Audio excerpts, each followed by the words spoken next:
So Jiu-Jitsu is a combat sport. You see it in MMA, you see it at UFC, you see it in movies. It's designed to actually hurt someone. So it is a combat sport. And like with any combat sports, injuries is not an if, it's usually a when.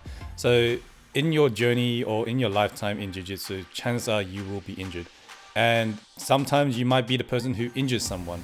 Whatever it is, injuries is part of this sport. It just comes to the territory of this sport. No one likes being injured, and I sure hope no one at your gym is going around hurting people on purpose. But in saying that, injuries just happens, and there's nothing you can do about it. It could be something as small as jarring a finger or to just busting your knee. It can just happen from you not landing properly or your training partner happen to fall on you. But when it comes to injuries, you might need to take it a bit serious, depending on how severe the injury is, obviously. But obviously, depending on how bad the injury is, you might want to go see a doctor and then go see an exercise physio. I say that because most doctors don't know too much about physio, but not enough to give you a rehab program where you can actually get better. Most of the time, a doctor will just tell you to rest it. And honestly, just resting is not enough. You need an exercise physio to give you rehab programs to actually get it fixed, as well as developing strength to avoid any more injuries on that part of the body. I mean, I've actually battled a few injuries in my time and I haven't been trained for that long. I mean, my injury wasn't that bad. I didn't have to have surgery to get it fixed. But essentially what happened was I was rolling with this guy, he tried to omoplata me and then I tapped, but my hand wasn't in the straight configuration and wasn't bent.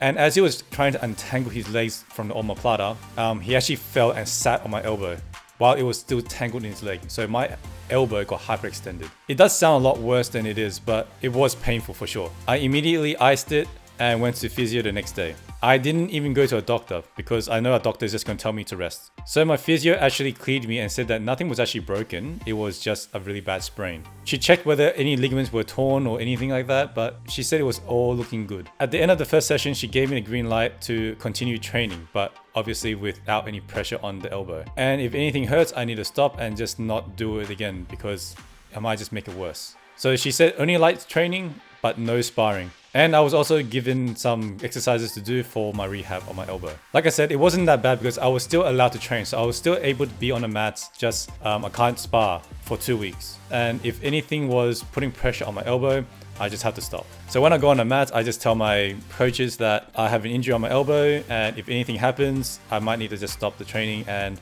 sit out for anything.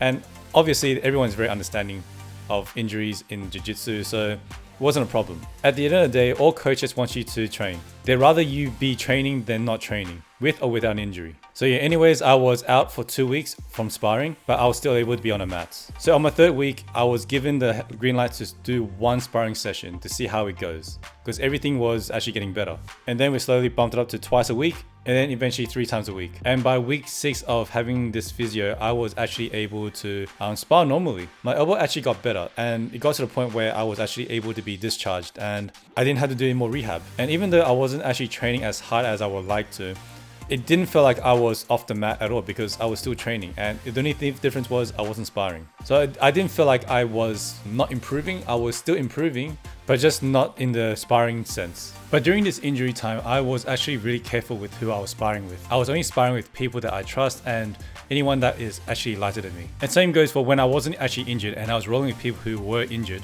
You just have to look out for them. Because as a good training partner, you should be looking out for them and they should be looking out for you. If they do tell you that they have an injury in the knee or the elbow, just be cautious and don't go and knee bar them or put any stress on the knee. So I like playing De La Riva, and that usually goes onto the right leg. And if someone that I'm rolling with tells me that they have a bad right knee, it just means that I can't do De La Riva on that right knee. Then I'll actually start practicing on the left side, or just how to do something else completely. As a courtesy, beginning of each round, I do like to ask my training partner whether they have some injuries or if there's anything that they're not comfortable with, like leg attacks. I guess in this video, I just want to say that safety is everything on the mats. A lot of things can happen and a lot of bad things can actually happen on the mats. With just a question or a bit of common sense, a lot of injuries can be avoided. So what's the craziest injury you ever seen on mats or has happened to you? And if it did happen to you, how did you overcome it and what was your process of getting back on the mats? Thank you for tuning in and I'll see you in the next one.